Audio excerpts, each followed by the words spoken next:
everyone and all present here. We welcome our IIC President, Principal Sir Dr. Rakesh Somani Sir, our renowned speaker, and our IIC Convener and Activity Coordinator Dr. Harish Kundekar Sir. We will resume our session of Thinking Startup Test with the idea of inspiration, motivation, ideation, and concept development. Now I would request our IIC President and Principal Sir to please come on the dais, and our renowned speaker to please come on the dais for felicitation.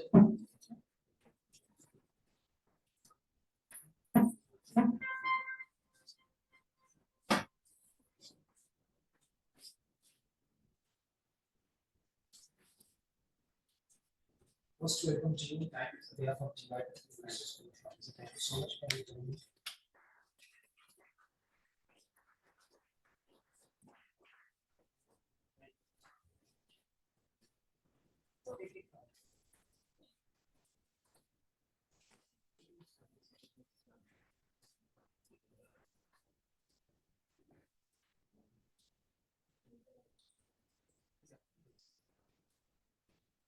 Our speaker for today is Mr. Sonal Sinha, founder and CEO at Institution of Designing and Fashion Technology, founder at Youthpreneur India, author of book Youthpreneur, Be a Startup Mentor, India Book of Record for maximum chapters written on entrepreneurship in India. His book has been included in the curriculum of one Sunday UKS Institute of Management Studies and research for PDGM students.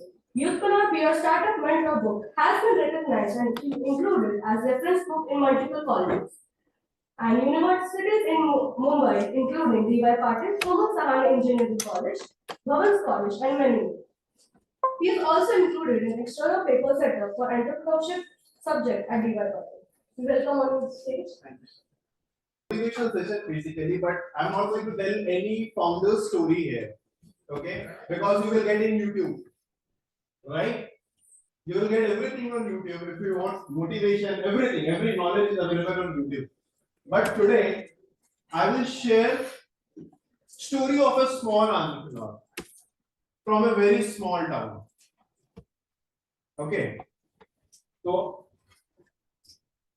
आपको अगर ऐसा लगता है ना कि entrepreneurship बहुत ज़्यादा hard है and it's like risk taking or something like that, you have to make your startup profitable. You have to wait so long. So that is why I am going to tell you a story of a small entrepreneur. और उसने कैसे सारे challenges से fight किया और come back किया. आप उसे नहीं जानते हो. आप उसे नहीं जानते हो, but मैं आपको इतना बोलूंगा कि उसने 100 करोड़ से ऊपर की कंपनी बनाई है. और इंडिया में ऐसे entrepreneurs बहुत हैं, इसलिए आप नहीं जानते. राइट शार्क टैंक में इतने एंटरप्रेन्योर्स आते हैं ना, और जब हम देखते हैं तो हमें पता चलता है कि they are generating revenue of more than 2 crore monthly. सुना होगा, किसी ने देखा होगा, बट इससे पहले कभी सुना था आपने? नहीं सुना था. आप शार्क, क्योंकि सोचो इंडिया के पास अगर कुछ है या नहीं है, एक चीज बहुत ज्यादा है एंड दैट इज पॉपुलेशन. अब इतने पॉपुलेशंस में कैसे पता चलेगा कि इन 140 crore of population how will come to know like एक पर्सन या कोई दूसरा पर्सन क्या कर रहा है. So that is why this is the story of a small entrepreneur, but I am pretty sure that it is going to motivate you. और मेरा यहाँ पे ऐसा नहीं है कि मोटिवेट तो चलो ठीक है, but I want to aware you that you are supported by a very good university and colleges like D.Y. Patil. इतना प्लेटफॉर्म, हरी सर इतनी मेहनत कर रहे हैं, आप लोगों के लिए प्लेटफॉर्म दे रहे हैं, राइट? लेकिन वो जो एंटरप्रेन्योर था ना, जिसकी कहानी मैं आपको बताने वाला हूं, उसको कुछ नहीं मिला था. उसे पता भी नहीं था कि एंटरप्रेन्योरशिप वर्ड होता क्या. तो इसलिए आपको ये जानना चाहिए ऐसे लोगों की कहानी, ताकि आपको जब इसकी पूरी कहानी पता चले तो आपको लगेगा कि आपके लिए वो 10% भी मेहनत नहीं करना है जिसने उसने 100% जो स्ट्रगल किया था. अगर आप कंपेयर करोगे तो आपको 1% भी नहीं करना पड़ेगा, because of the leaders and mentors like Harish sir, क्योंकि ये ऑर्गेनाइज कर रहे हैं आप लोगों के लिए ये सारी चीजें. चलो कहानी बताता हूं. एक बंदा था बहुत छोटे से टाउन में, आपने शायद नाम भी नहीं सुना होगा, बहुत छोटा सा मतलब नॉर्थ साइड में एक छोटे से गांव थे। वहां पे एक चीज बहुत ज्यादा लोगों के बीच में लोग मानते हैं कि if you are doing job और government job, you are successful basically. अगर आप कोई भी बिजनेस करते हो, यू आर नॉट सक्सेसफुल। आप कुछ भी करो, क्योंकि अगर आप बिजनेस करोगे तो उनके दिमाग में परसेप्शन है कुछ तो गलत करता हो। और वो बंदा वहां से आता था और वो एक तरीके से एक लोनली प्लैनेट में जी रहा था, क्योंकि उसके आसपास में जितने भी उसके फ्रेंड्स थे, they are all attracted towards government job और there are many other professions, but कोई भी बिजनेस में अट्रैक्शन किसी को था नहीं। तो बहुत ज्यादा वो परेशान तो रहता था, क्योंकि वो जब घर में बताता था कि मुझे ये करना है, ऐसा करना है, घर वाले भी नहीं सुनते थे। घर वाले बोलते थे कि ये लड़का कुछ नहीं कर पाएगा जिंदगी में। ऐसे करते करते उसकी जिंदगी पार होने लगी, बीतती चली गई। जब वो क्लास 8 में पहुंचा तो फाइनेंशियल कंडीशन उसके घर की इतनी ज्यादा खराब थी कि उसकी मॉम को घर छोड़ के जाना पड़ा दूसरे सिटी में जॉब के लिए, क्योंकि उन्हें पता था कि उसका एक भाई भी था। तो पेरेंट्स को पता था कि वो अफोर्ड नहीं कर सकते हैं इन दोनों को पढ़ाना और साथ साथ में अपना वे ऑफ लिविंग, क्योंकि उसके फादर भी जो थे सिंपल एक क्लर्क थे किसी एक गवर्नमेंट ऑर्गेनाइजेशन में। और उस समय आज से आई गेस 25 इयर्स पहले अगर आप देखोगे उस टाइम पे, तो क्लर्क की सैलरी मतलब क्या होती थी एक छोटे शहर में, बहुत ही कम। तो उससे सारा का सारा खर्चा चलाना पड़ता था। और उस बंदे को ऐसे ही शाही था, कोई उसे पूछता नहीं था, उसके फ्रेंड्स भी कम थे क्योंकि उसके थॉट प्रोसेस अलग थे, लोग उसे बुली करते थे, वो कुछ बोल भी नहीं पाता था। और उसके पेरेंट्स भी नहीं थे, पेरेंट्स फादर तो कहीं ऑफिस जा रहे हैं, मॉम रह नहीं रही है, मॉम दूसरे शहर में रह रही है, काफी ज्यादा परेशान रहता था। बट उसके दिमाग में था कि कुछ तो करना है, तो स्टार्टअप करना है या बिजनेस करना है। 10th के बाद उसके बहुत सारे फ्रेंड्स जिसको फाइनेंशियली बहुत ज्यादा स्ट्रांग थे, डिफरेंट डिफरेंट सिटीज में चले गए, जहां पे उन्होंने अच्छे अच्छे कोर्सेज में एडमिशंस ले लिया। चाहे उन्होंने एग्जाम क्वालिफाई कर दिया, और जो एग्जाम क्वालिफाई नहीं भी कर रहे थे उन्होंने अच्छे अच्छे कॉलेजेस में एडमिशंस ले लिया due to they have a very good financial backup and all. लेकिन वो बंदा नहीं कर पाया because of the financial condition. अब जब वो 10th पास करता है तो उसने अपनी मॉम से रिक्वेस्ट किया कि मॉम मुझे भी पढ़ना है, कुछ अच्छे स्कूल में, यहाँ पे रहूंगा तो कुछ नहीं कर पाऊंगा जिंदगी में। मॉम ने कहा कि बेटा हमारी फाइनेंशियल स्थिति इतनी अच्छी नहीं है कि मैं आपको कहीं पे एडमिशन करा दूं कोई अच्छे कॉलेजेस में। What I can do, max to max आप ऐसा कर सकते हो कि बगल में एक और छोटा शहर है जो हमारे शहर से थोड़ा सा बड़ा है, आप वहां जा सकते हो, वहां कुछ कर लेना। अब उसके पास कोई ऑप्शन था नहीं, वो बंदा चला गया और अपने मामा के घर पे रहने लगा। मामा के घर पे रहने लगा तो वहां पे उसने सोचा कि चलो आईआईटी जेईई की कोचिंग कर लेते हैं, क्योंकि सब वही कर रहे थे उस टाइम पे। हर एक दूसरा बंदा वहां पे उस टाइम पे इंजीनियर बनना चाहता था और हर कोई वही कर रहा था। तो उसने भी सोचा कि चलो फिर आईआईटी जेईई की कोचिंग में गए तो पता चला कि फीस काफी ज्यादा है, वो अफोर्ड नहीं हो पाया। तो उसने सोचा कि चलो AI triple E, now it is JEE, right, but earlier it was AI triple E exam and IIT JEE exam. Okay, तो फिर उसने सोचा एआई ट्रिपल ई में कर देते हैं। फिर क्या हुआ कि उसी एआई ट्रिपल ई की कोचिंग में एक फैकल्टी आता था जो बीआईटी बैंगलोर में पढ़ता था। It is one of the reputed college in Bangalore, not BIT, BIT Bangalore institute of technology. वो बंदा वहां पर विजिटिंग फैकल्टी बन के आता था, क्योंकि जब छुट्टी में आता था तो वो इंस्टीट्यूट वाले उसे ऑफर करते थे कि तू कुछ पढ़ा ले, तेरे एक्सपीरियंस से शायद इन बच्चों को कुछ फायदा हो जाए, वो भी पढ़ा लेता था। उसने उस बंदे से बोला कि मुझे तुम थोड़े यूनिक लगते हो, टैलेंटेड लगते हो, तो शायद तुम्हें यहाँ नहीं रहना चाहिए, this place is not made for you. तो उसने बोला सर तो फिर मुझे क्या करना चाहिए? उसने बोला तो बैंगलोर चलो। तो उसने बताया मेरी फाइनेंशियल कंडीशन इतनी अच्छी नहीं है कि मैं अभी बैंगलोर शिफ्ट हो सकता हूँ। तो उसने बोला कि ठीक है, एक काम करो, I am an education consultant, what you have to do, you have to find 5 student who are interested in taking admissions in Chennai or Bangalore. Whatever the profit I will get from the college or where whatever, I will fund your education. इसे लगा कि ये काम तो उसने पहले कभी किया नहीं है, लेकिन इसके लिए चैलेंजिंग, इसने ऐसे चैलेंज लिया। उसने सोचा कि शायद अगर मैं ये कर पाऊं तो मेरे लिए एक अपॉर्चुनिटी होगी कि मैं कुछ तो मुझे भी मिलेगा कि मैं भी कुछ कर सकता हूं, मैं भी पढ़ सकता हूं। उसने एक्सेप्ट किया और उसने 1 महीने के अंदर में पता नहीं कैसे किया, लेकिन वो 5 स्टूडेंट मिल गए और 5 स्टूडेंट मिलने के बाद जितने स्टूडेंट्स का एडमिशन हुआ था सबको कॉलेजेस से कॉल आ गए और जैसे प्रॉमिस किया गया था इस लड़के को इसे कॉल नहीं आया। इसने उसे फोन किया कि भैया आपने तो बोला था कि मेरा भी हो जाएगा। उसने बोला मैंने कब बोला, मैंने आपको कोई कमिटमेंट नहीं दिया था। तो सबसे पहले उसका वहां पे वो एक बहुत बड़ा उसके लिए सेटबैक था, क्योंकि उसका मतलब वो इमोशनली तो नहीं, उसका सपना टूट रहा था बेसिकली। उसने सोचा था कि शायद मैं भी अब अच्छा एजुकेशन ले पाऊंगा, बट उस लड़के ने पूरा डिनाई कर दिया। अब उसके पास कोई ऑप्शन बचा नहीं, वो बहुत ज्यादा फ्रस्ट्रेटेड था और उस बंदे ने जो 11th का जो कोर्स कर रहा था उससे उसने टीसी भी ले लिया था। ये सोचिए कि अब तो उसका बैंगलोर में हो जाएगा, क्योंकि वो 5 बच्चे उसे मिल चुके हैं एडमिशन के लिए। अब वो बंदा वहां से वैसे भी डिप्रेशन में और बहुत दिन तक डिप्रेशन में रहा। फिर उसने बहुत मोटिवेट किया खुद को, पेरेंट्स को भी पता चल चुका था। जब पेरेंट्स को पता चला तो आप समझो कि ऐसे पेरेंट्स का फिर रिएक्शन क्या होगा, क्योंकि आपने बिना पेरेंट्स को बताए हुए ये डिसीजन लिया और लोग उसे बेवकूफ बोलते थे। वो क्या सिचुएशन जो भी था, काम तो उसने बेवकूफी वाला किया ही था, लेकिन कहीं ना कहीं उसने भी थोड़े लालच में कर दिया कि शायद मेरी भी जिंदगी अच्छी हो जाए, मुझे भी अच्छा एजुकेशन मिल जाए, मुझे भी अच्छे कॉलेज मिल जाए। उसके बाद कैसे कैसे करके उसने कंप्लीट किया अपना +2 किसी दूसरे कॉलेज से, और उसके बाद उसको अपॉर्चुनिटी मिली डिफरेंट एग्जाम देने का। जैसे इंजीनियरिंग के उसमें एग्जाम होते थे AIEEE में he got some average rank and he got a place in one of the semi government colleges in Tamil Nadu. वहां से उसने कंप्लीट किया अपना इंजीनियरिंग, और इंजीनियरिंग के जब वो सेकंड ईयर में था तो उसे एक प्रॉब्लम पता चली।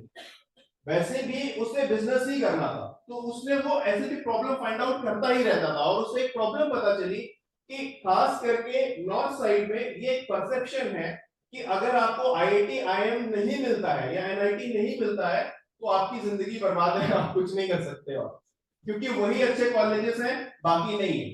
बट उस बंदे को पता चला वहां जाने के बाद कि ऐसे बहुत सारे प्राइवेट कॉलेजेस हैं and they are doing good, they are giving good placement to their students. Like अगर चेन्नई और आप बैंगलोर में ही बात करो, there is RV college, there is PESIT, there is Dayananda Sagar, और चेन्नई में SRM है, यहाँ पे DY पाटिल है। बहुत सारे ऐसे इंस्टीट्यूशन हैं जो प्राइवेट कॉलेजेस हैं, but they are providing a good infrastructure and good opportunities to the students. तो उसने सोचा कि बहुत सारे ऐसे कंसल्टेंट हैं जो बेवकूफ बनाते थे बच्चों को और पेरेंट्स को। और हमारे देश में एक प्रॉब्लम क्या पता है कि पेरेंट्स, प्रॉब्लम नहीं है लेकिन पेरेंट्स अपने बच्चों को पढ़ाने के लिए किसी भी हद तक जाते हैं, अपने घर जमीन सब बेच रहे हैं ताकि वो अपने बच्चों को एक अच्छा एजुकेशन दे सके, और ये कंसल्टेंट उनका फायदा उठाते थे, लाखों रुपए चार्ज करते थे और लोग देते थे उन्हें पैसा। तो ये बहुत बड़ी प्रॉब्लम थी। तो इसे क्या लगा कि शायद ये सोल्यूशन लेके आ सकता है। इसने बहुत सारे कॉलेजेस से टाई अप किया और जहां पे लाखों रुपए खर्च करने पड़ रहे थे पेरेंट्स से, इसने सिर्फ 10,000 रुपीज चार्ज करना चालू किया और ये प्रॉब्लम सॉल्व करने का सोचा। और 1 साल के अंदर में ये माउथ टू माउथ इतना ज्यादा फैल गया कि उसने पहले ही साल मोर देन 300 स्टूडेंट्स का एडमिशन कराया। उसके मार्क्स के हिसाब से डिफरेंट कॉलेजेस, कौन से कॉलेजेस अच्छे हैं नहीं है, कट ऑफ कितना जा रहा है, वो सारा कुछ वो देखता था और वो पढ़ाई भी कर रहा था। जब सेकेंड ईयर आता है, सेकेंड ईयर जब आता है तो सेकेंड ईयर में उसके बहुत सारे फ्रेंड्स होते हैं जो उसके साथ पढ़ाई कर रहे होते हैं। वो देखते हैं कि ये बंदा पढ़ भी रहा है, ये बंदा बिजनेस भी कर रहा है, तो बोलते हैं भाई तू इतना अच्छा काम कर रहा है, तू हमें क्यों नहीं सपोर्ट करता? तो हमें भी सपोर्ट करना, हम भी कुछ पैसा कमाना चाहते हैं, हम भी कुछ जिंदगी में करना चाहते हैं। क्योंकि उसके पास अच्छे खासे पैसे होते थे तो लोग उसकी तरफ अट्रैक्ट होते थे कि भाई ये तो कुछ कर रहा है, मुझे भी कुछ अपॉर्चुनिटी दे दो। इसने सोचा कि अभी तो ये साउथ में एडमिशंस करवा रहा है और इसके पास इंक्वायरी नागपुर के लिए भी आती थी, भोपाल से भी आती थी। भोपाल नागपुर में बहुत सारे कॉलेजेस हैं तो इंक्वायरीज आती थी। इसने बोला कि मैं हर जगह तो जा नहीं सकता, तो इसने क्या टाई अप किया कॉलेजेस से और बंदों को पैसे दिए। बोला ये पैसे रख, ये पेरेंट्स के भेजे हुए पैसे हैं एडमिशंस के, ये लेके तू उस कॉलेज में जाना और इस बंदे से मिलना और ये फॉर्मेलिटी कर लेना, उनका एडमिशन हो जाएगा। कट ऑफ के हिसाब से वो सेग्रीगेट कर लेता था। किसी को उसने 15 लाख दिए, किसी को 10 लाख दिए, किसी को 5 लाख दिए और सबको एक एक जगह पे भेज दिया। और उस बंदे ने जो उसका सपना टूटा था +2 में, जैसा मैंने आपको बताया, अब उसको ऐसा लग रहा था यार कि वो अपनी ड्रीम जिंदगी जी रहा है, शायद अब ये जो सिनेरियो चल रहा है ये यहां से आगे ही बढ़ेगा। लेकिन मैं आपको बताना चाहता हूं कि जितने बंदों को उसने पैसा दिया था ना, ये वापस आएंगे नहीं। इन्होंने पैसा लिया और कहां गए आज तक किसी को नहीं पता। और ये बंदा खुद इतने उधार में आ चुका था कि इसको खुद समझ में नहीं आ रहा था। ये सोच रहा था कि चलो अब तो घर में पता चलेगा तो वैसे भी एक बार और हो चुका है, जिसमें ये दुनिया का सबसे बेवकूफ इंसान वैसे भी साबित हो चुका है। और ये अगर उसने घर में बताया तो घर वाले मार ही डाले। और सोसाइटी खास करके उस पर्टिकुलर जगह की इतनी टॉन्ट देने वाली है कि वो बेचारा सुन के ही मर जाएगा। तो उसने सोचा यार जी के क्या फायदा, अब तो मर ही जाता है। सोचा, लेकिन अच्छी बात थी कि उसने सुसाइड नहीं किया।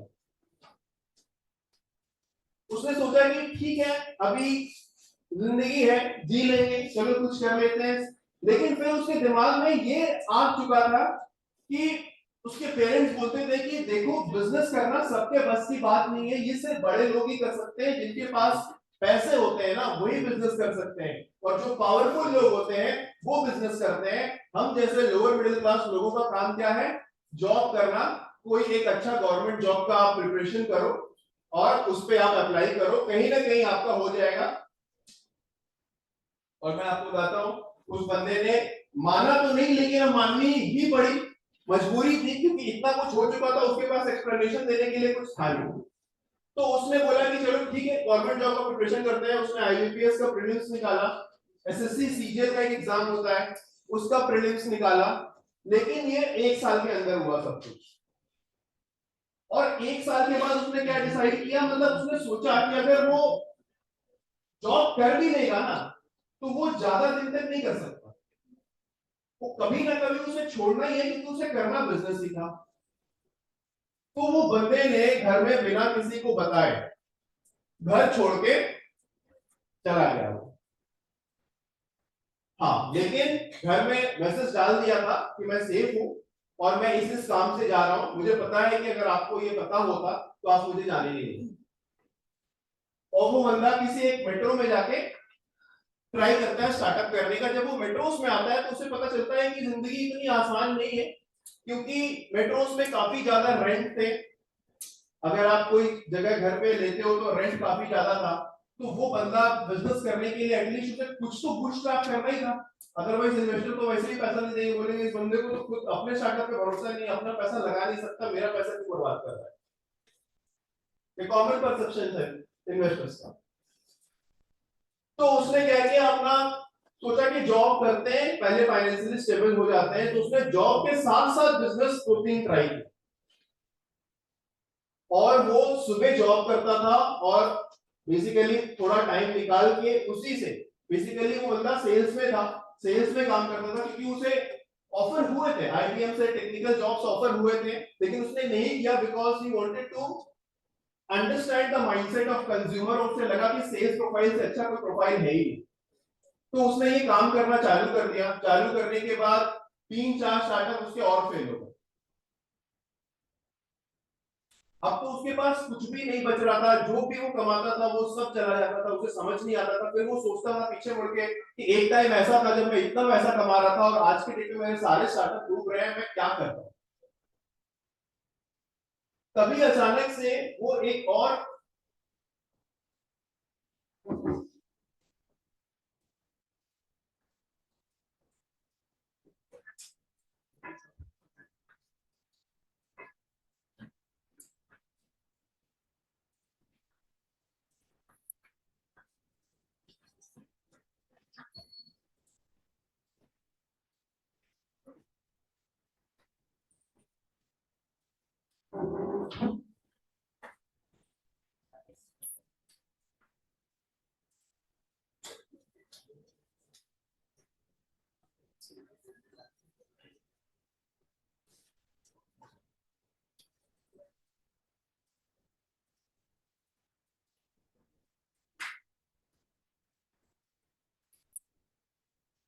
No.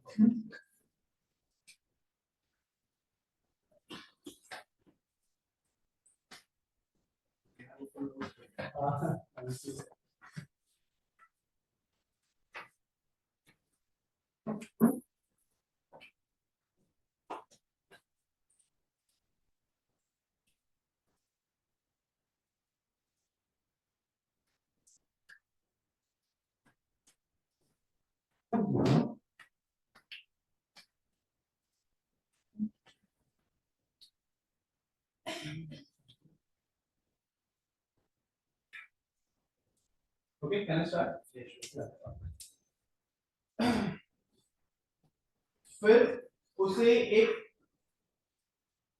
बिजनेस मिलता है, उसे दिखाई देता है वो बिजनेस बंद होने वाला रहता है, because he was researching on some particular industry जिसमें उसे इंटरेस्ट था काफी ज्यादा.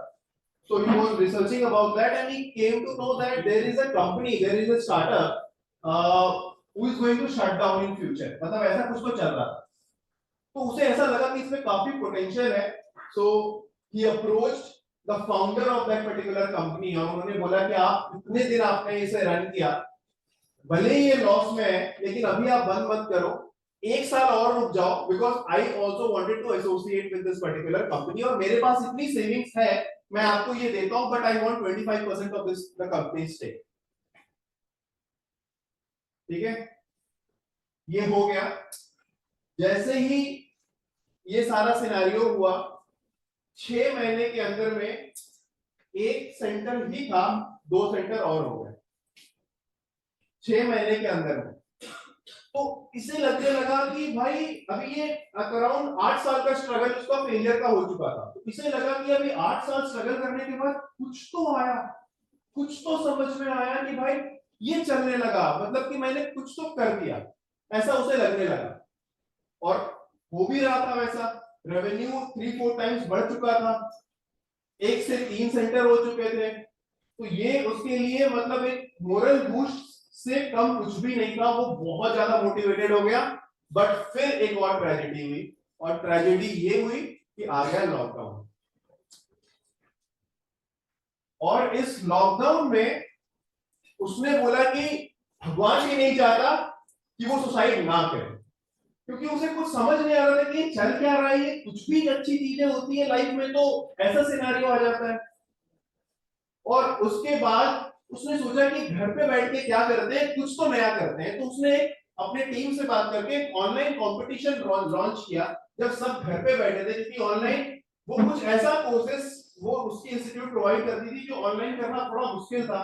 तो उसने बोला कि चलो कुछ तो नया करते हैं, और उसने कंपटीशन ऑर्गेनाइज किया. उसने सोचा कि अगर 20 एप्लीकेशन भी आ जाते हैं ना इस पर्टिकुलर कंपटीशन से लॉकडाउन में, जब मेरे पास कोई काम नहीं है, मेरी कंपनी के पास कोई काम नहीं है, अगर 20 एप्लीकेशंस भी आ जाते हैं तो हम ये सोचेंगे कि हमने ये सक्सेसफुली कर दिया और कुछ तो अच्छा हो गया. बिलीव मी, 400 से ज्यादा एप्लीकेशन आए और 25 कंट्रीज के लोगों से ज्यादा लोगों ने उस पर्टिकुलर कंपटीशन में पार्टिसिपेट किया.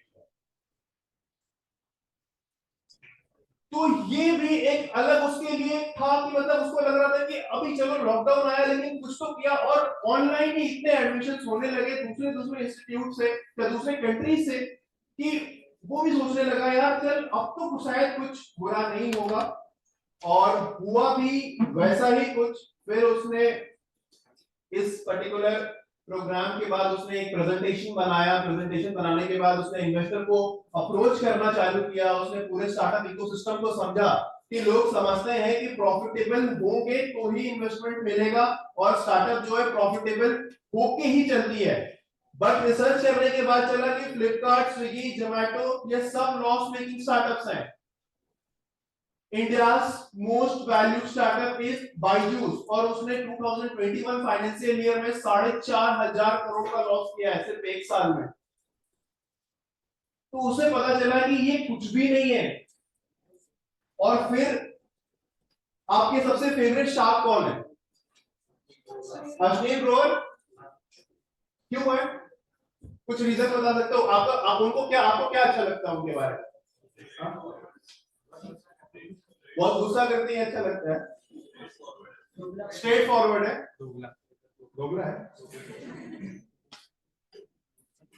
बुक का नाम है ना बुक का। अब मैं आपको बताता हूं भारत पे और अजमेर ग्रोवर का डेटा। 2020 में भारत पे की वैल्यूएशन थी 2.5 बिलियन डॉलर से ऊपर। आपको पता है 1 बिलियन डॉलर कितना होता है? 8000 करोड़।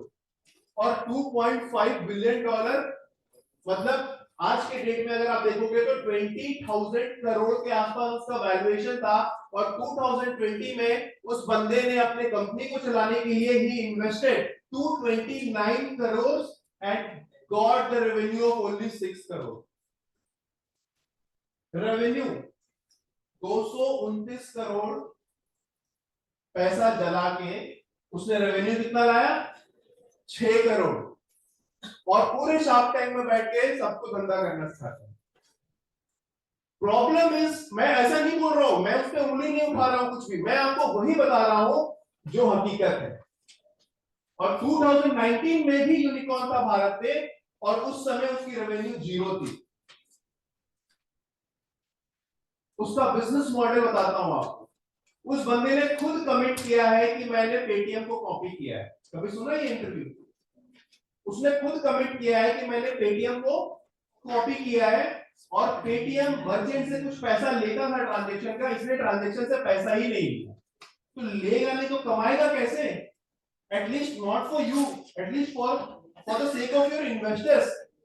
उसने आप पे बिलीव किया है। और ये जितने शार्क टैंक में बैठे हैं ना, अमन गुप्ता को छोड़ के, all these startups are in losses but they want to invest in profit making startups. तो मैं आपको ये बताना चाहता हूं सिंपल कि शार्क टैंक में जो भी चल रहा है ना, उसका स्टार्टअप इकोसिस्टम से कोई लेना देना नहीं है। और मैं ये आपको ऐसा भी नहीं बोल रहा हूं कि ये मेरा परसेप्शन है। आप किसी भी एंटरप्रेन्योर से पूछो जिसने फंडिंग रेज किया है, he will tell you और she will tell you। अब आते हैं वापस उस कहानी पे। कहानी एंड पे ही है। फिर उस बंदे ने, ये तो हो गया, एडमिशंस होने लगे, फिर उसने प्रेजेंटेशन बनाया, ये पूरे स्टार्टअप इकोसिस्टम पे रिसर्च किया, तो उसे वो पता चला जो इस पूरे इकोसिस्टम के बारे में कोई नहीं बताता है। और जो सच्चाई है और जो बताया जाता है वो सच्चाई नहीं है। हम सिर्फ एक पॉजिटिव साइड देख रहे हैं एंटरप्रेन्योर्स का और स्टार्टअप्स का। बट ये जो पैसा रेस करते हैं, क्या बोल के रेस करते हैं, कैसे रेस हो रहा है पैसा, इन्वेस्टर क्यों आप सोचोगे तो इन्वेस्टर पागल है क्या कि इतना इन्वेस्ट कर रहा है उनके ऊपर, जब उन्हें पता है कि कभी बंदा प्रॉफिटेबल नहीं कर सकता। तो इन्वेस्टर पागल नहीं है। इन्वेस्टर को भी मालूम है कि उसके नाम पे सेकेंड राउंड ऑफ फंडिंग मिल जाएगी। और अगर आज 10 करोड़ का वैल्यूएशन है तो कल 200 करोड़ का वैल्यूएशन में वो रेस कर लेगा फंडिंग और खुद एग्जिट कर जाएगा। एग्जांपल देता हूं आपको, जोमेटो सब पता है सबको। 2011 में जोमेटो में इन्फो एज करके एक कंपनी थी, नौकरी.com सुना है? उसकी पेरेंट कंपनी का नाम है इन्फो एज। उसने 4.7 करोड़ इन्वेस्ट किया था इन 2011 इन जोमेटो। 2021 में उसका आईपीओ आया और आपको पता है वो 4.7 करोड़ कितना पैसा हो चुका था कन्वर्ट होके? 15,000 करोड़। और एक लॉस मेकिंग स्टार्टअप से। Zomato is still a loss making startup. और जैसा कंडीशन और जो बिजनेस मॉडल है इनका, ये कभी प्रॉफिटेबल हो भी नहीं सकते because India is a price dominating market. ये मेरा परसेप्शन है, इस पे मैं नहीं बोलूंगा कि मैं सही बोल रहा हूं ये गलत है, दिस इज माय परसेप्शन। और प्राइस डोमिनेटिंग मार्केट इंडिया है, यहाँ पे हर चीज किसी को डिस्काउंटेड चाहिए और सस्ते में चाहिए। और यहाँ पे कोई भी ऐसा नहीं होता है कि I am the loyal customer to Swiggy Flipkart, हमें जहां सस्ता मिलता वहीं चले जाते हैं, राइट? फिर इस बंदे ने क्या किया, अपना उसका सब कुछ ठीक ठाक चलने लगा, उसने इकोसिस्टम को समझा और finally he got a valuation of 255 crore for his institute. But उसने अभी तक इन्वेस्टमेंट नहीं लिया है बिकॉज बहुत सारे और भी इन्वेस्टर से निगोशिएशन चल रही है। स्टार्ट हुआ था वैल्यूएशन मिलना 95 करोड़ से और 255 करोड़ पे भी वैल्यूएशन की बात हो रही है। और ये सारा स्ट्रगल 12 साल का है, जो उसने कहां से स्टार्ट किया था और वो कहां पहुंचा। और इस बीच में कितने उतार चढ़ाव आए, कितनी प्रॉब्लम्स आए, फैमिली फ्रेंड सब छूट गए। एक टाइम पे उसके जेब पे 1 रुपया नहीं होता था और उसके फ्रेंड्स बड़ी बड़ी कंपनी एमएनसी कंपनीज में और पीएसयूज में बैठ के करोड़ों कमा रहे। और जब वो देखता था तो उसे लगता था कि वो कहां खड़ा है, जिंदगी में कुछ कर भी पाएगा या नहीं कर पाएगा।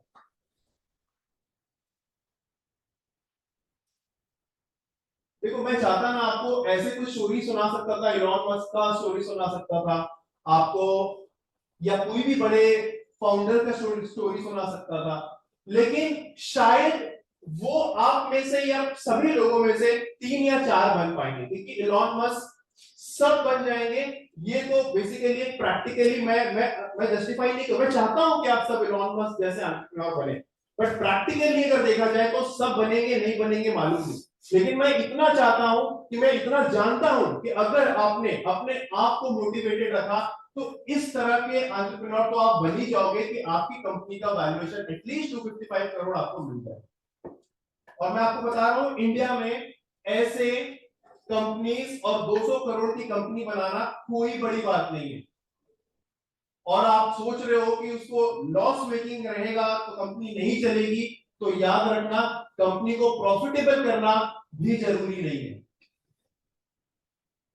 और वो जो एंटरप्रेन्योर के बारे में आपको बता रहा था, अभी मैं ऐसा नहीं बोलूंगा कि मैं हूं इसीलिए मैं बता रहा हूं, वो मैं ही हूं,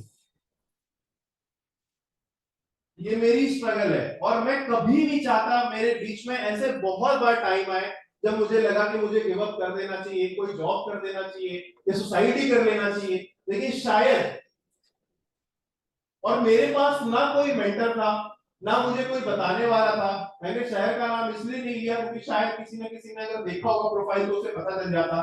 चक्रधरपुर नाम है उस जगह का। ये झारखंड एक तो सबसे पुअरेस्ट स्टेट, और चक्रधरपुर झारखंड का सबसे पुअरेस्ट गांव, मैं वहां से आता हूं। उस जगह से आने के बाद ना फैमिली का सपोर्ट, आज भी मेरे फैमिली वाले पूछते हैं कि ये बंदा कर क्या रहा है, और मैं उनको एक्सप्लेन भी नहीं कर पाता क्योंकि मैं उनको एक्सप्लेन कर नहीं पाऊंगा कि मैं क्या कर रहा हूं। स्टार्टअप और एंटरप्रेन्योरशिप ये सुनने में लग रहा है, ये है क्या, ये एक्सप्लेन करना अभी आप समझ सकते हो, बट सब नहीं समझ सकते इस बात। आप मुंबई में हो, आपको हरीश सर जैसा मेंटोर मिला है, आपको इतनी अच्छी यूनिवर्सिटी मिली है कि आपको प्लेटफॉर्म मिल रहा है। हमें कुछ नहीं मिलता था, हमारे समय तो इंटरनेट भी नहीं था, और मोबाइल तो छोड़ दो, कुछ भी नहीं था हमारे पास। आपके पास हर कुछ है। अगर मैं बता रहा हूं कि मेरे जैसा बेवकूफ इंसान ये काम कर सकता है ना, तो आप बहुत आराम से कर सकते हो। और मुझे ऐसा भी लगता है कि अगर मेरे पास मेंटोर बहुत पहले होता, कोई गाइडेंस होता, तो मुझे 12 साल स्ट्रगल का नहीं लगता।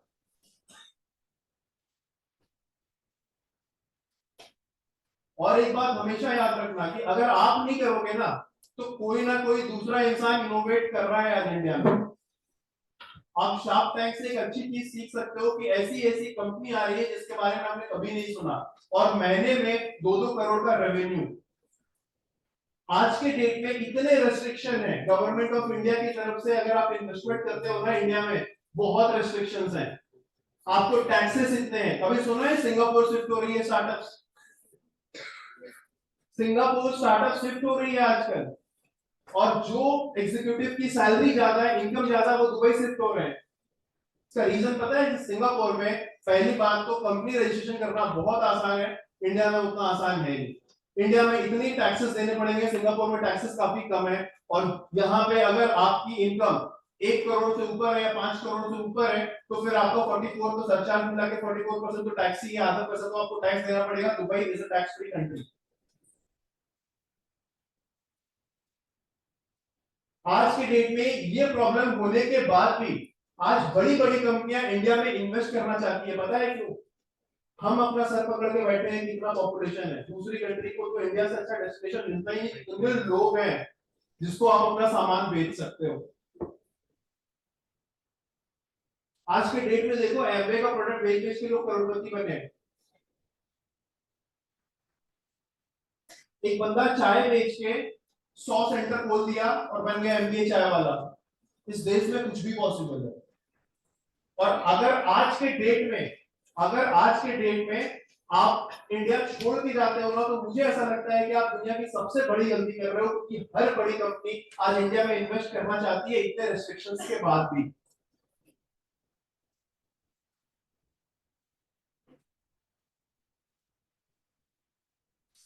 और आपको एक और बात बताता हूं, अगर आप कोई इंडियन इन्वेस्टर से पैसा उठाते हो ना, if you are taking angel investment from any of the Indian investor who are residing in India, then for example he is investing, he or she is investing 1 crore rupees, you will not get the entire 1 crore rupees, you will get only 69 lakhs, because 30.9% is angel tax,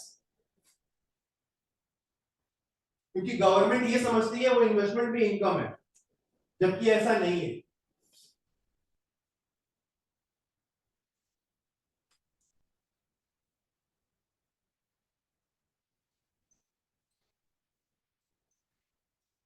तो बहुत सारे myths हैं, मुझे खुद भी नहीं पता था ये सारी चीजों के बारे में, मैं नहीं जानता था कि स्टार्टअप क्या होता है, एंटरप्रेन्योरशिप क्या होता है, कुछ नहीं जानता था। और हमारा प्रॉब्लम क्या है पता है, हम पहले सब काम करने का सोच लेते हैं कि हम ये करेंगे, ये करेंगे, ये प्रोफाइल है, ऐसा जॉब करेंगे, और जब हम ये सारी चीजों में फेल हो जाते हैं तो फिर एक परसेप्शन है कि चल ना यार कुछ बिजनेस कर लेते हैं।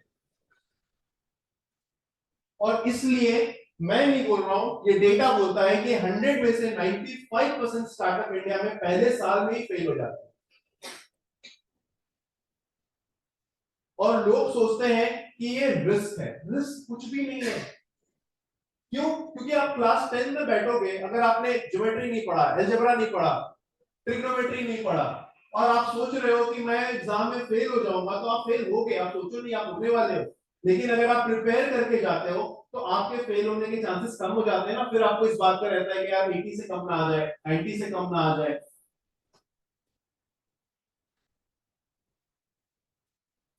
तो यहाँ पे ऐसे कितने लोग हैं जिन्हें एंटरप्रेन्योर बनना है, मतलब ऐसा बनना चाहते हो आप लोग?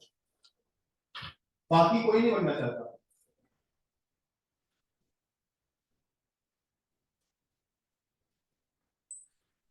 चलो great.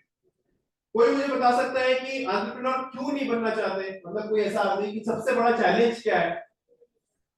According to your opinion, what is the most challenging thing about entrepreneurship? Sorry? Creating network is the most challenging thing. Okay. Gaining trust of investors. Gaining trust of? Investors. कि आपका company successful होगा ऐसा। Okay. तो आप successful किसको मानते हैं? मतलब कि कैसे स्टार्टअप को सक्सेसफुल मानते हैं? Something जिसमें जितना कंपनी से इन्वेस्ट किया है ना, उससे एटलीस्ट उतना या फिर उससे थोड़ा ज्यादा आ जाए। ऐसा लोग के पास इन्वेस्टर, तो लोग ज्यादा इन्वेस्ट करेंगे। तो अकॉर्डिंग टू यू आपको लगता है कि कंपनी प्रॉफिटेबल होगा या नहीं होगा, है ना? यही है। लॉस में नहीं जाना चाहिए ना, वरना फिर फाइनेंस कैसे करेंगे एम्प्लॉयज? तो आपके हिसाब से जितने भी यूनिकॉर्न्स हैं सब प्रॉफिटेबल है? इंडिया में टोटल कितने यूनिकॉर्न हैं, किसी को पता है?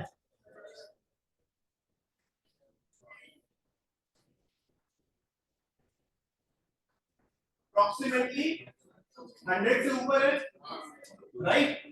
100 से ऊपर है। और आपको पता है 100 से ऊपर अराउंड 108 के आसपास यूनिकॉर्न्स हैं। और मैं आपको बताता हूँ इस 100, मेरी बात को मत मानना, आज के डेट में इंफॉर्मेशन गूगल में आपको मिल जाएगा। उस 108 में से 100 लॉस मेकिंग है। आप समझ, आप कोई भी बड़ी कंपनी का नाम बताओ, कोई बड़ी कंपनी का नाम बताओ, स्टार्टअप का नाम बताओ। हाँ क्या? ब्लिंकिट, ब्लिंकिंग लॉस मेकिंग है। और कोई कंपनी?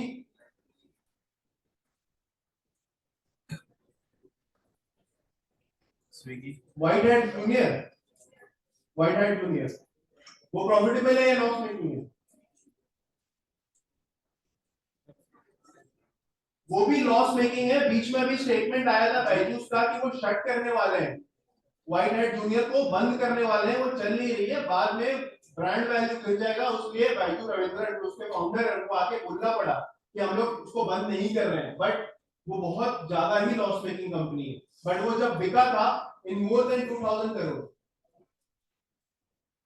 तो आप ये बात को समझो कि आप जो चैलेंज समझ रहे हो ना, वैसा कुछ चैलेंज है ही नहीं। आप इस बात को समझो, क्योंकि आप अपने जिंदगी में ये बात आप समझ लेना कि हर इंसान सुंदर पिचाई नहीं बन सकता। वो बंदा जॉब कर रहा है but he is a billionaire.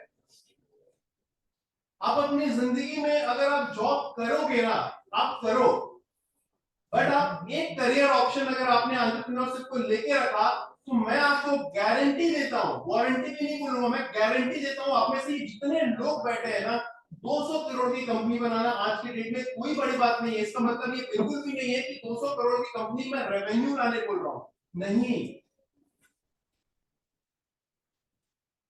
आपको सिर्फ कोई प्रॉब्लम सॉल्व करना है जो ऑलरेडी सोसाइटी में है, और आज के डेट में आपको आइडिया फेज में भी इन्वेस्टमेंट मिल रहा है।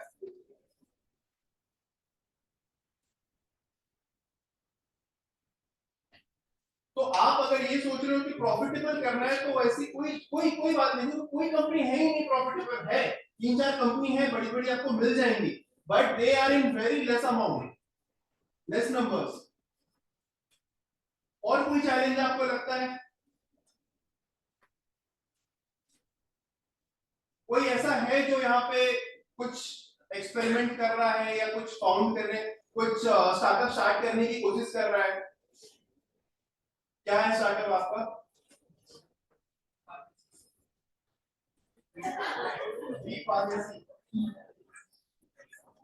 ओके, क्या करते हो उसमें? अरे डरो नहीं। मैम क्या करेगा बताओ तो। Ma'am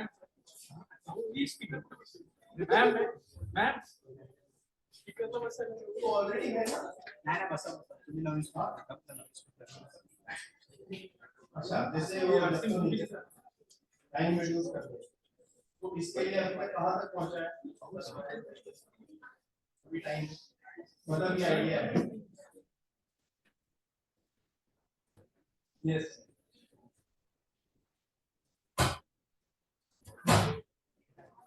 okay,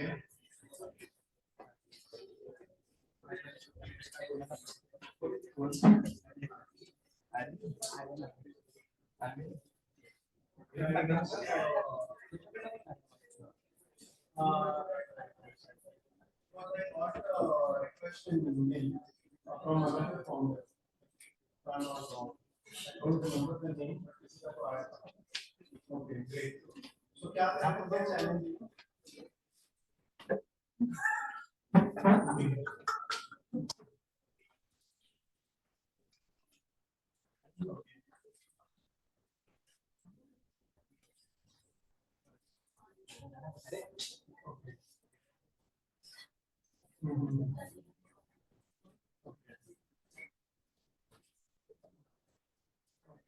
For investors like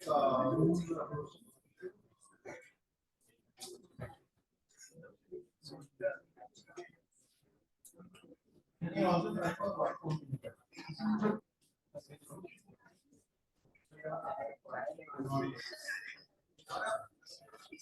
Okay. Great. So what are the challenges we see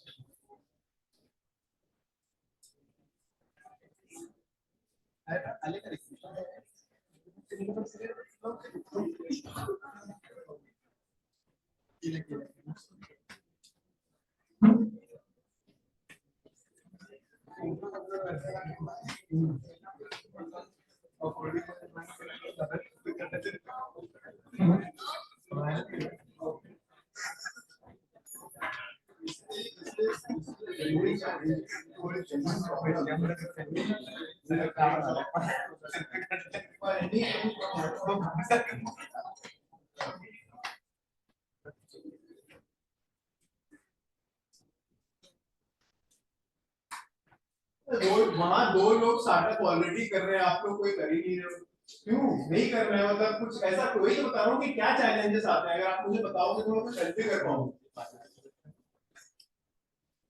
या अगर कभी सोचा या प्लीज या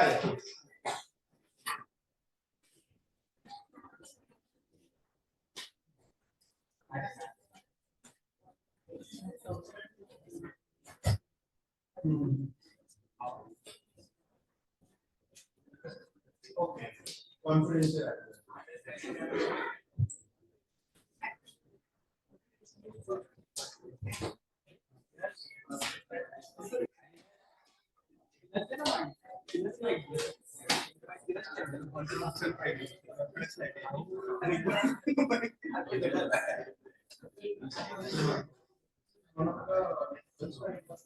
Michael Jackson. मुझे आज तक ये बता नहीं पाया nobody can doctors are not how this cancer is happening.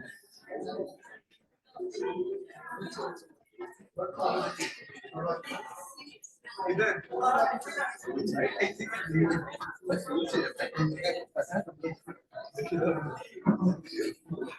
ये देखिए इसका बेड बनाते हैं You are working on it. Great. All the best.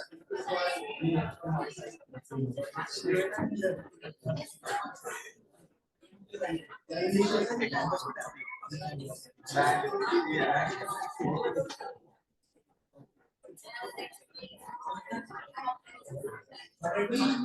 about this, huh? Solve it.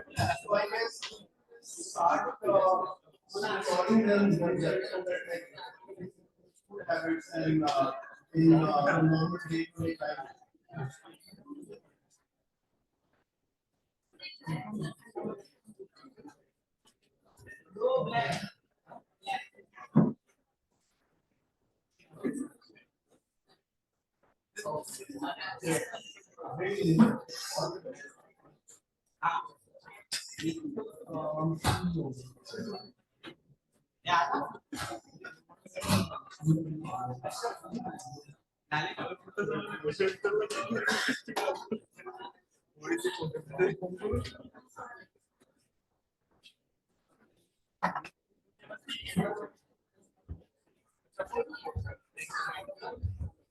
Guys, we will take a 5 minutes break. Please assemble after 5 minutes. If you want to go to washroom, please go and come.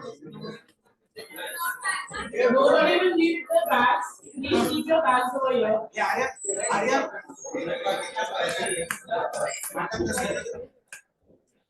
Sunmark.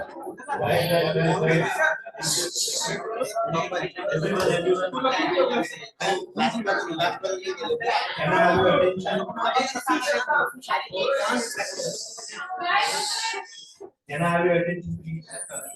Yeah, one quick reminder, अपना intra-institutional idea competition via युक्ति NIR, उसका submission का last date है. So please ensure that those of you who want to submit your ideas onto Yukti NIR portal, please do that. Okay, please do that today itself. पहले तो Google form भर रहा है. Once you fill up the Google form, I'll send you the link, the email, जिसमें आपको पूरा link मिल जाएगा हमारा university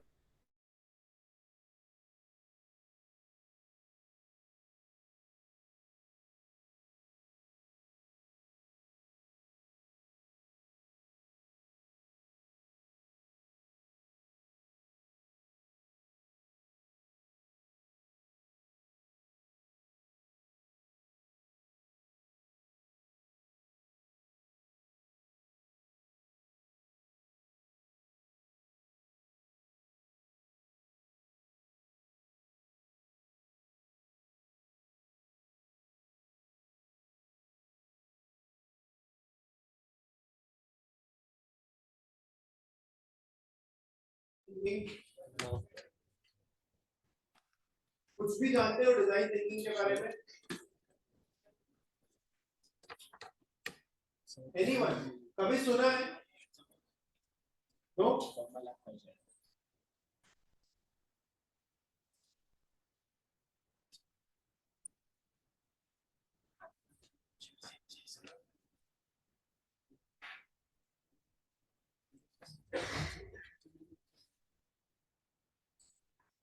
Sir, right. Yes.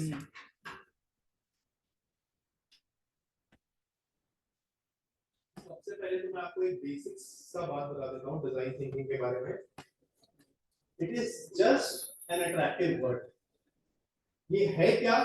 Simple, अगर इसको लैंग्वेज में बात करते हैं ना, सिंपल लैंग्वेज में, it is just that you have to solve the problem, you have to understand the consumer problem, then you have to make the product according to the requirement and need of the consumer. अगर मैं इसे एक sentence में define करूं तो this is what design thinking is all about. सुनने में अच्छा लगता है, काफी अट्रैक्टिव लगता है डिजाइन थिंकिंग, क्रिटिकल थिंकिंग, तो ये काफी ज्यादा पॉपुलर हो चुका है ये टॉपिक्स. बट जैसे फॉर एग्जांपल कस्टमर सेंट्रिसिटी, कभी किसी ने सुना है? Product centricity. I am giving an example, आपको समझ में आएगा डिजाइन थिंकिंग क्या है.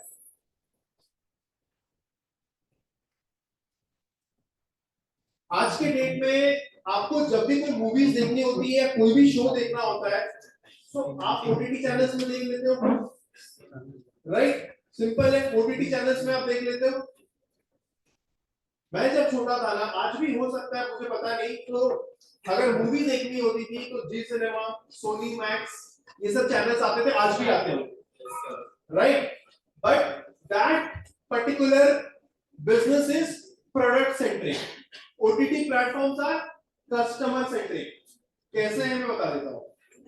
पहले के समय में हमें ये बताया जाता था कि इतने टाइम पे ये पर्टिकुलर शो आने वाला है, तो what we have to do, we have to manage our time according to that particular channel, right? हमें उसी समय बैठना पड़ता था जब वो आता था. इट मींस कि उस पर्टिकुलर एंटरप्रेन्योर ने कुछ ऐसा प्रोडक्ट बनाया है जो प्रोडक्ट सेंट्रिक है. मतलब पहले मैं बनाऊंगा, उसके बाद मैं आपसे पूछूंगा कि भाई ये ले लो. पहले डिस्क का कनेक्शन लेना पड़ता था ना, जब डिस्क का कनेक्शन होता था लेना पड़ता था. तो जो प्रोडक्ट बनाया गया है आपको उस हिसाब से चलना पड़ेगा. बट अभी क्या हो रहा है, मुझे जब टाइम है, whenever I am free, then I can operate that particular OTT channel according to my interest and need. I will watch that. So that is called customer centricity. उसने वैसा प्रोडक्ट बनाया जो कस्टमर के लिए था और customer के हिसाब से बनाया. Now we have control in our hand. अगर मुझे कोई पसंद नहीं है कोई चीजें तो मैं स्किप कर सकता हूँ. पहले जी सिनेमा, सिनेमैक्स में अभी भी एडवर्टाइज आते होंगे, बट हम स्किप कर सकते हैं क्या? नहीं कर सकते. ओटीटी चैनल में हम कर सकते हैं. तो ओटीटी वालों ने क्या दिमाग लगाया? Design thinking. उन्होंने अपना स्टार्टअप डिजाइन किया, अपना प्रोडक्ट डिजाइन किया according to the need of the consumer.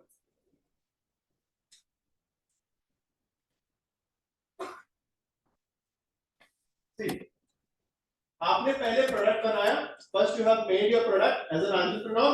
उसके बाद आप मार्केट में निकले कि मुझे सेल करना है. ये एक अप्रोच होता है जो मैक्सिमम एंटरप्रेन्योर्स करते हैं. सेकंड क्या है कि एंड यूजर ह्यूमन सेंटर.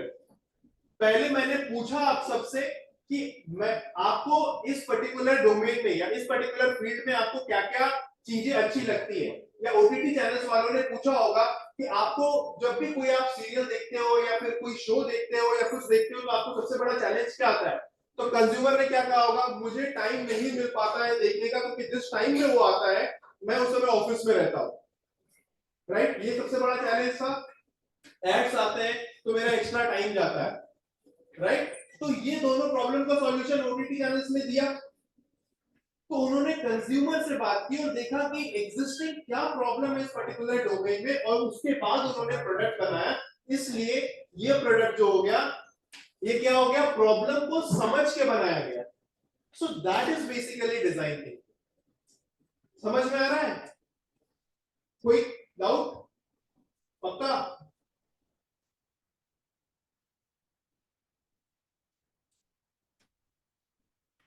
अब जैसे बहुत सारे ऐसे बड़े बड़े प्रॉब्लम्स है which you can solve, like car parking का इशू हर जगह पे है. ये कैसे सॉल्व होगा? ये तो जो स्टार्टअप स्टार्ट करेगा वो प्रॉब्लम को समझेगा और वो फिर सोचेगा कि कैसे उसको सॉल्यूशन लाना. But I am talking about these topics. So these are the area where improvement is required. ये तो सिर्फ एग्जांपल है, ऐसे बहुत सारे हैं, ठीक है। Car parking, ventilator requirement, Covid के टाइम में हमने देखा था कि वेंटिलेटर्स की कितनी रिक्वायरमेंट थी जो कम पड़ रही थी, राइट। तो ये एक जेन्युइन प्रॉब्लम है। देन प्रोवाइड हेल्थी मील्स, है ना। कोविड के बाद में अभी हमें अच्छे खाने की रिक्वायरमेंट है, हम अच्छा खाना चाहते हैं, हम हेल्दी खाना चाहते हैं। तो अगर ऐसे इस पर्टिकुलर प्रॉब्लम्स, ये भी प्रॉब्लम्स ही हैं, अगर इस प्रॉब्लम को समझ के अगर आप कुछ कर पाते हो, जैसे कि अभी फॉर एग्जांपल अगर आपने कैंसर की दवा बना दी, मेडिसिन, राइट, तो वो एक प्रॉब्लम है ना, वो बहुत बड़ा प्रॉब्लम है ना। आपको इन्वेस्टर की कमी होगी ना कुछ भी, और वो क्या है, बेसिकली आपने समझा कि आज के डेट में प्रॉब्लम क्या है। तो it is nothing but a problem solving approach, and entrepreneur should have to focus on customer centricity, not product centricity. Earlier startups जितने भी होते थे, maximum they are product centric. Nowadays, due to the huge competition in the market, startups are focusing on implementing these particular strategy, and that is customer centricity, और यही है design thinking, ठीक है। तो ये इसके प्रोसेस होते हैं बेसिकली, जैसे एम्पैथी, ठीक है, learn about the users for whom you are designing, जिसके लिए आप डिजाइन कर रहे हो, आप उसको पहले समझो, understand the need and the problems, कि नीड क्या है, प्रॉब्लम क्या है, ये समझो। अभी फ्लिपकार्ट ने क्या किया था, फ्लिपकार्ट ने अगर रिसर्च किया होगा, अगर डिजाइन थिंकिंग का प्रोसेस अगर उसने इंप्लीमेंट किया होगा, तो विनी बंसल को पहले ही पता चल चुका था कि लोगों के पास ऑप्शन नहीं होती है जब भी वो कोई शॉपिंग करने के लिए जाते हैं। एक पर्टिकुलर प्रोडक्ट के लिए we have to go to the downstairs, we have to find some shop जो हमें 2-3 नहीं मिल पाता है। एक पर्टिकुलर प्रोडक्ट के लिए हमें डिस्काउंट भी नहीं मिलता है, कभी-कभी तो ऐसा होता है कि ऑप्शंस नहीं मिलते हैं, डिस्काउंट नहीं मिलता है, रिटर्न पॉलिसीज में प्रॉब्लम होती है। अब फ्लिपकार्ट ने वो सारा प्रॉब्लम सॉल्व कर दिया, अब आपके घर पे भी आ रहा है, रिटर्न भी कर रहे हो आप, आपको एक ही प्रोडक्ट के लिए बहुत सारे ऑप्शंस मिल रहे हैं, डिस्काउंट मिल रहा है। ये सारा प्रॉब्लम जो है वो फ्लिपकार्ट ने सॉल्व किया। तो इसका मतलब क्या है, they have followed design thinking process. ये हर स्टार्टअप के साथ एप्लीकेबल है, जो भी सक्सेसफुल है, चाहे वो उबर हो, फ्लिपकार्ट हो, अमेजॉन हो, राइट। समझ में आ रहा है ना। By observation and interview, so basically interview of the consumer, not any celebrity. जो आपके एंड यूजर है उनसे बात करना है कि आप क्या प्रॉब्लम फेस कर रहे हो डे टू डे लाइफ में, किसी भी पर्टिकुलर चीज के बारे में, जो भी जिससे रिलेटेड आप अपना कोई प्रोडक्ट बनाना चाहते हो, अपना स्टार्टअप स्टार्ट करना चाहते हो।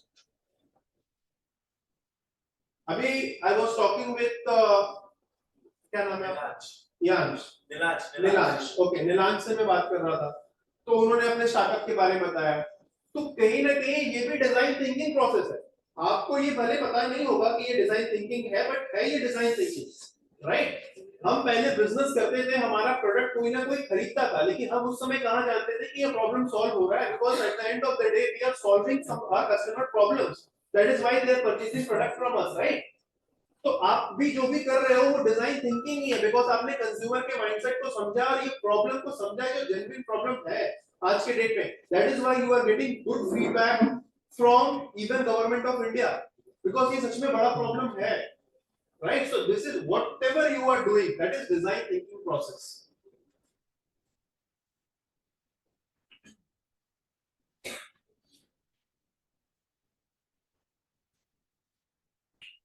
You have to define the problem. तो आपके भी केस में आपने कहीं ना कहीं अपने प्रॉब्लम को डिफाइन किया, राइट। कि ये प्रॉब्लम जो है आपने डिफाइन किया कि क्या प्रॉब्लम है, कैसा है, इससे कौन से यूजर है जिन्हें फायदा होने वाला है, आपके यूजर कौन होने वाले हैं, ये सब कुछ आपने डिफाइन किया। तो ये बेसिकली क्या है, ये एक सीरीज है जो बेसिकली डिजाइन थिंकिंग को थोड़ा सा बढ़ा के डिफाइन हो रहा है। But at the end of the day, I want you guys to understand the basic concept behind design thinking, which is nothing but a problem-solving approach and customer centricity. Whatever our customer require, first we need to understand that before launching our startup. Then we have to make a product according to the requirement of the customer. It is not like पहले launch करो फिर देखो क्या होता है. This is actually a wrong approach. उसमें भी startup successful होते हैं, बट क्या है वो हम अपने गट फीलिंग से करते हैं कि हमें लगता है कि कोई प्रॉब्लम सॉल्व कर रहा है, बाद में चल के लॉन्च कर देते, कोई खरीदता नहीं, कंपनी बंद हो जाती है. Right? So that is not the right approach. Right approach is design thinking.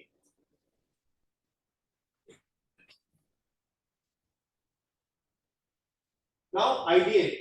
So basically it is all about उसको ही मतलब थोड़ा बढ़ा चढ़ा के लिखा हुआ. आप समझ में आया ना आप सबको कॉन्सेप्ट डिजाइन थिंकिंग का. सी डिजाइन थिंकिंग में अगर आप और अंदर जाओगे ना तो बहुत सारी चीजें आपको मिलेंगी. But again you have to understand कि आपको कोई भी प्रोडक्ट अगर आप बना रहे हो तो आपको अपने कंज्यूमर से बात करना है, जो आपके एंड यूजर है. उस प्रॉब्लम को सच में समझना है कि वो प्रॉब्लम है क्या और वो प्रॉब्लम का सलूशन आप कैसे ला सकते हो. Right? Everything, even the pricing strategy, कौन से प्राइस में लोग लेंगे. बिकॉज इंडिया में कोई भी कंज्यूमर आपको बोलने नहीं वाला मैक्सिमम टाइम कि मुझे आपका प्रोडक्ट पसंद नहीं आ रहा है. कोई बोलता है क्या?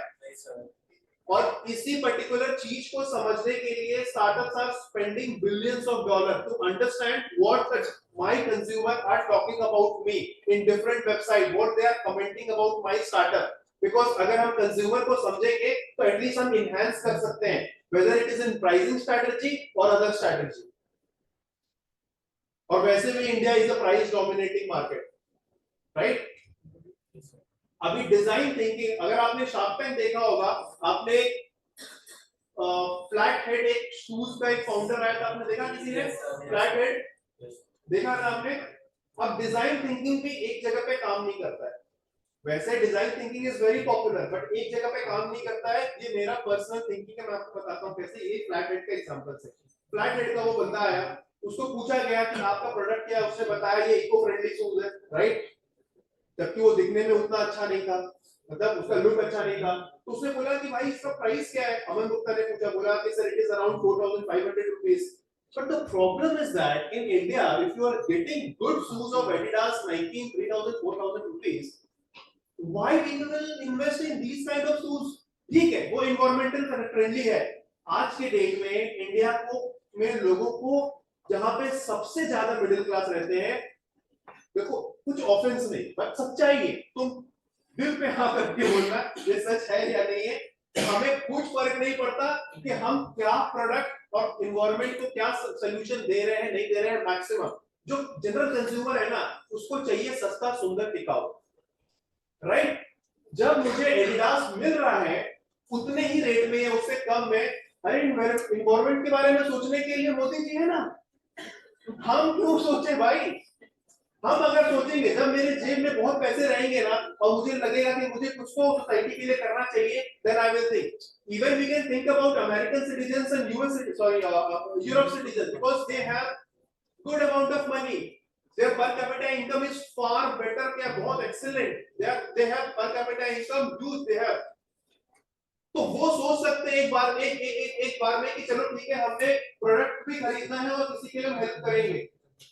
तो जब आपको सस्ता सुंदर टिकाऊ और अच्छा ब्रांडेड शूज आपको मिल रहा है, जो फ्लैट रेट जो 2 साल पहले चालू हुआ है, कौन खरीदेगा उसका शूज यार. इसी बात पे कि वो केले के छिलके से बना है, एप्पल के छिलके से बना है. समझ रहे हो? मैं उसको कुछ गलत नहीं बोल रहा हूं but you need to understand the consumer mindset. जो कंज्यूमर को चाहिए वो उसने नहीं बनाया और इसलिए उसने अपना लास्ट में बताया ना 50 लाख रुपीस में कितना लगा के उसने रखा हुआ था, लॉस में था. उसके पास उसकी दुकान भी नहीं थी, जहां पे उसका शॉप था वो बंद करके उसने अपना सारा का सारा स्टॉक घर पे रखा हुआ था. राइट? समझे? अब ये है डिजाइन थिंकिंग, उसने यूज नहीं किया. बट अब डिजाइन थिंकिंग एक जगह पे काम नहीं करता है. मैं जल्दी से आ जाता हूं, क्रिटिकल थिंकिंग भी स्टार्ट करना है. तो उसमें क्या हुआ, उसने क्या किया, उसको फंडिंग ऑफर हुआ. ठीक है, लोग इमोशनल हो गए, उसको बोला तुमने जॉब के लिए क्यों ट्राई नहीं किया, तू ये बात एक्सेप्ट कर कि तुझे धंधा करना नहीं आता. बोला ना किसी शार्क ने, अगर देखा होगा, तो एक्सेप्ट कर तुझे धंधा करना नहीं आता. उसको 50-75 लाख का ऑफर भी हुआ, 30% इक्विटी विनीता और पीयूष ने ऑफर किया.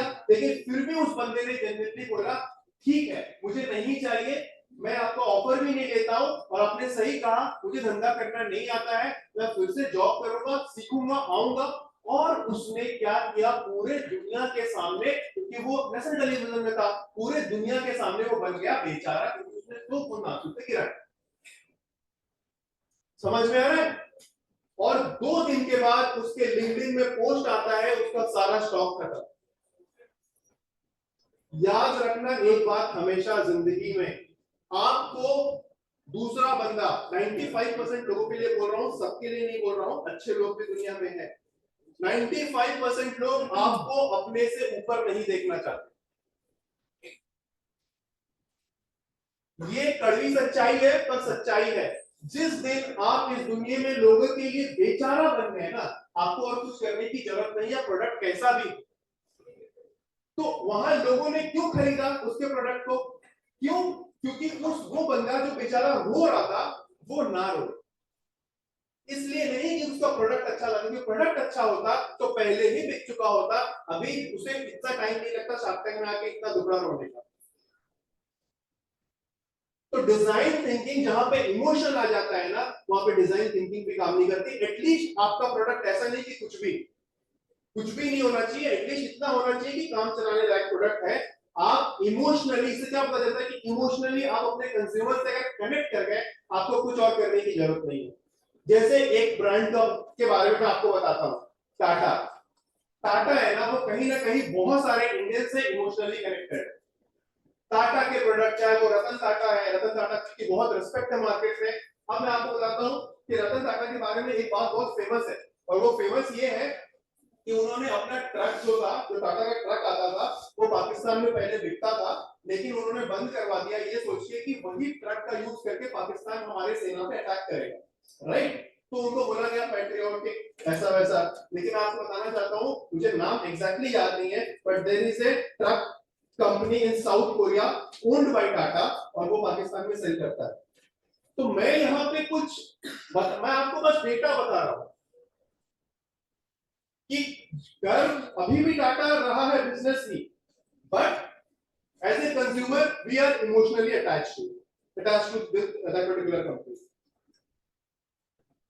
ठीक है, समझ में आ रहा है? Now you can critical thinking.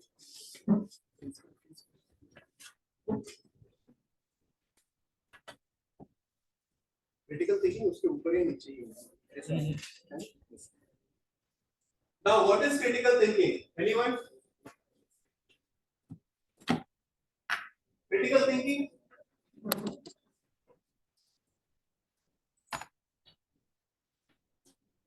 So critical thinking is nothing but think critically, right? वही है ना? देखो क्रिटिकल थिंकिंग सिंपल मैं आपको बताता हूँ क्या है, इसको पूरा समराइज कर, ठीक है? जैसे ये क्वेश्चन है, ये एक पर्टिकुलर टॉपिक है, top 10 benefits of working 9 to 5 job. ध्यान से देखना, top 10 benefits of working 9 to 5 job. पहला क्या है? Regular paycheque. सेकंड क्या है? Essence of identity. थर्ड क्या है? Intellectual challenge, right? Learning new skills, meet new people, access to community, understand the world better, work-life balance, sense of meaning and purpose, health benefits. Now, coming to the first point, regular paycheck. Regular paycheck है, मैं मानता हूँ इस बात को, लेकिन अगर एक सक्सेसफुल एंटरप्रेन्योर है, वो पैसा नहीं कमाता है, तो ये किसी के लिए गलत है, किसी के लिए सही है। It's about the perception, right? So critical thinking is like thinking logically. हम बायस नहीं हो सकते किसी भी चीज के लिए। अगर हमने लॉजिकली थिंक करने का अगर हमने एक माइंडसेट बनाया है कि जो भी हमें बताया जाएगा हम उसको सेम टू सेम नहीं लेंगे, अपना दिमाग भी इस्तेमाल करेंगे कि according to my situation and my thinking what is right and what is wrong, and that is unbiased approach. Second is sense of identity. तो जॉब जो कर रहे हैं उनकी आइडेंटिटी है, कूल, सही बात है। एंटरप्रेन्योर की आइडेंटिटी नहीं है, तो कहीं ना कहीं देखा जाए तो ये भी वर्ड किसी के लिए सही है, किसी के लिए गलत है, राइट? Third, intellectual challenge. तो इंटेलेक्चुअल चैलेंज तो एंटरप्रेन्योर को तो और ज्यादा होता है, सोच सकते हैं, वरना सबके परसेप्शन अलग हो सकते हैं। इट्स ऑल अबाउट परसेप्शन, कुछ राइट और रॉन्ग नहीं है, ये सारे स्टेटमेंट सही है किसी के लिए, और ये सारे स्टेटमेंट गलत है किसी और के लिए। तो आपको ये समझना है कि जो आपका थॉट प्रोसेस है ना वो क्या बोल रहा है। आप ये सेम क्वेश्चन को और भी लोगों के साथ कम्युनिकेट करके उससे क्वेश्चन पूछ के समझ सकते हो कि उनकी थॉट क्या है, उनका थिंकिंग क्या है इस पर्टिकुलर टॉपिक में, then come to the conclusion. अभी मैं आपको एक छोटा सा एग्जांपल देता हूं, ठीक है। मैं एक छोटा सा आपको एग्जांपल देता हूं और इसमें कोई भी कॉन्फ्लिक्ट मैं क्रिएट नहीं कर रहा हूं, ये पॉलिटिकली एक एग्जांपल है।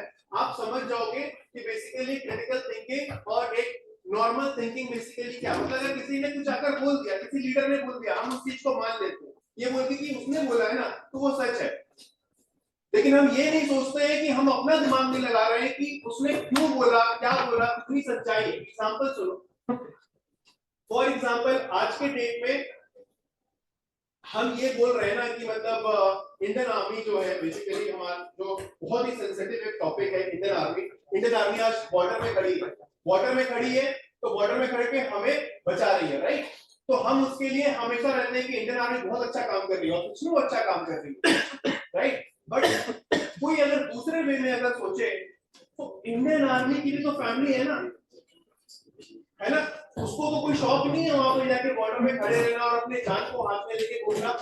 बट पोर्ट्रे ऐसा किया जाता है कि कहीं ना कहीं ये देश को सेफगार्ड कर रही है। बस एक बात मुझे बताओ, आज के डेट में अगर कोई भी कंट्री अगर हमें अटैक करता है तो ये प्रॉब्लम एक इंसान सोच सकता है ना ऐसे कि प्रॉब्लम किसको होगा, प्रॉब्लम होगा जो बैठे हैं ऊपर, तो politician, big businessman, common man को क्या प्रॉब्लम है यार, आज कोई करे कल कोई यहाँ पे शासन करे, क्या फर्क पड़ने वाला है। तो बेसिकली आपकी सोच क्या है, आपका थॉट प्रोसेस क्या है, आप कैसे सोचते हैं, राइट। समझ रहे हो, समझ में आ रहा है ना। जैसे हम अभी फॉर एग्जांपल कश्मीर जिस दिन कश्मीर अगर ऐसा भी तो सोच सकते हैं ना कि जिस दिन कश्मीर हट गया तो फिर लोग क्या एम्प्लॉयमेंट के बारे में बात करने लगेंगे या कोई और चीजें आ जाएंगी, उसके बाद फिर और क्वेश्चन उठने लगेंगे, तो ये पॉलिटिशियंस का प्रॉब्लम होगा। तो ये सब सोच है कि आप सबका सुनो और लॉजिकली अपना सोचो कि आपके हिसाब से क्या सही है। अनबायस्ड अप्रोच लोगों का मतलब क्या होता है, जैसे हमने किसी का थॉट ले लिया, किसी से डिस्कशन कर लिया, अब इन्होंने कुछ और बोला, इनका थॉट प्रोसेस गलत है, अगर मेरे थॉट प्रोसेस इनसे मैच करते हैं तो मैं उन पे अगर मतलब फायर हो जाऊं, क्योंकि मुझे ये प्रूव करना है कि मैं जो बोल रहा हूं वो सही बोल रहा हूं। सो that is not the good approach, that is not critical thinking, right.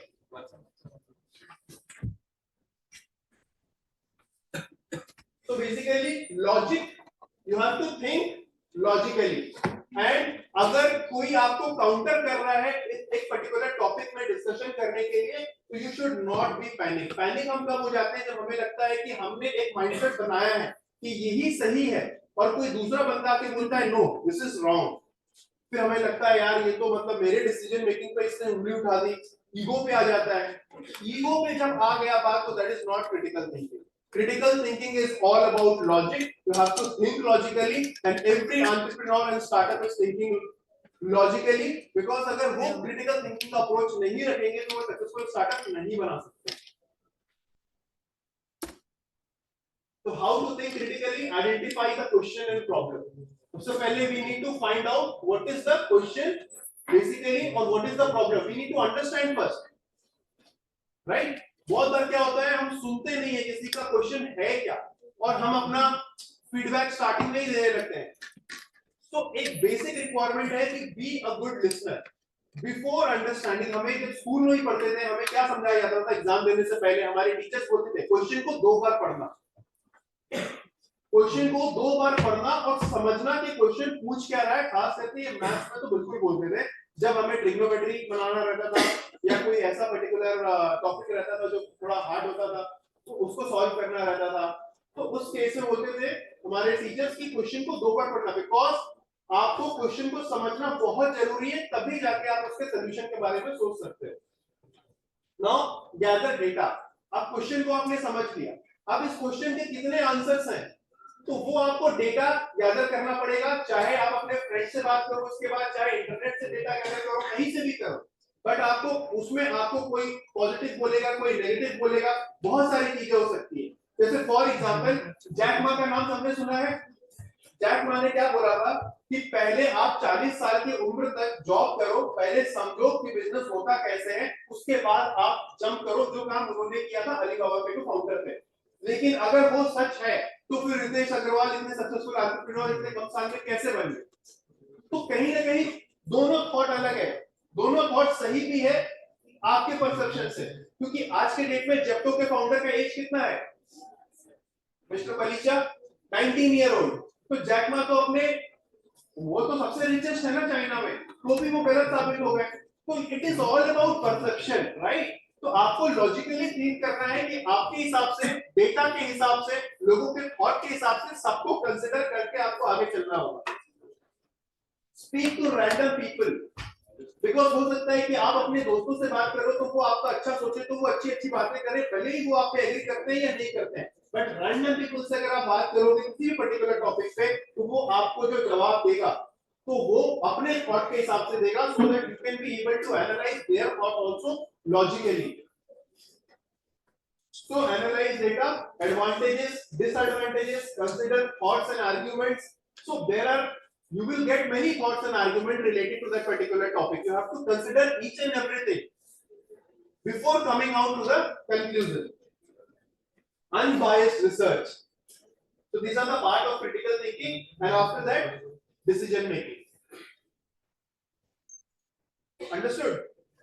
तो याद रखना एक बात हमेशा, ये टॉपिक को बड़े करके भी बहुत सारे चीजें हैं जिसमें आप पढ़ सकते हो, आप इसमें 10 दिन भी लगा सकते हो इसके बीच में जाके, but at the end of the day critical thinking is nothing but thinking critically and logically with the unbiased approach. Understood? अभी फॉर एग्जांपल आप कोई बिजनेस करते हो, आप कोई क्रिएटिव डालते हो, आप मेरे फ्रेंड हो, मैंने आपको फोन करके बोला यार तेरा क्रिएटिव तो अच्छा है बट उसमें स्पेलिंग बहुत रॉन्ग होते हैं। दो तरह के लोग होंगे, एक तो ऑफेंसिव हो जाएंगे होंगे ना, किसी को ईगो पे आ जाएगा, कोई दूसरा होगा यार सही में क्या ऐसा है क्या, ठीक है मैं इसमें चेंजेस। तो that is the right approach, right?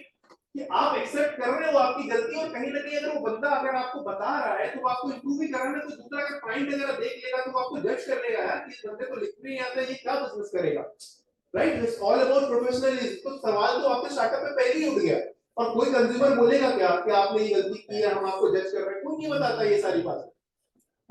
सो एक क्रिटिकल थिंकर जो होता है ना, वो हर चीज को एक्सेप्ट करता है और उसके बाद फिर वो डेटा एनालिसिस करके अपने लॉजिक से डिफरेंट लोगों का फीडबैक लेके फिर वो कंक्लूजन में पहुंचता है। ठीक है? Okay, any questions?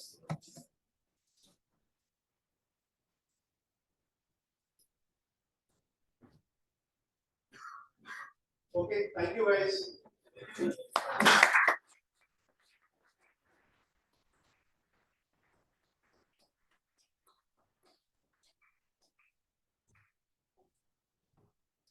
Thank you so much, Sonal sir, for such a knowledgeable and motivational session. And we hope our students are inspired with such great ideas and your kind words. Now I request Dr. Harish Kulekar sir to give token of appreciation to our renowned speaker.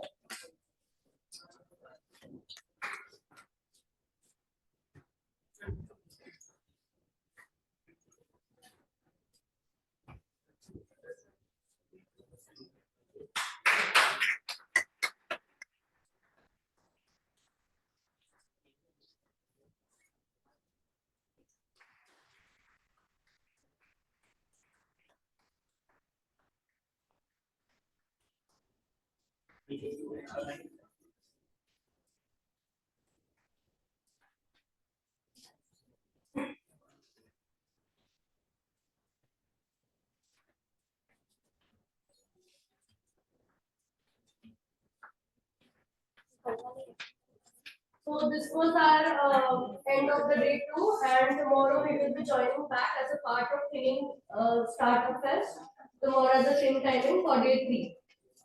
Thank you.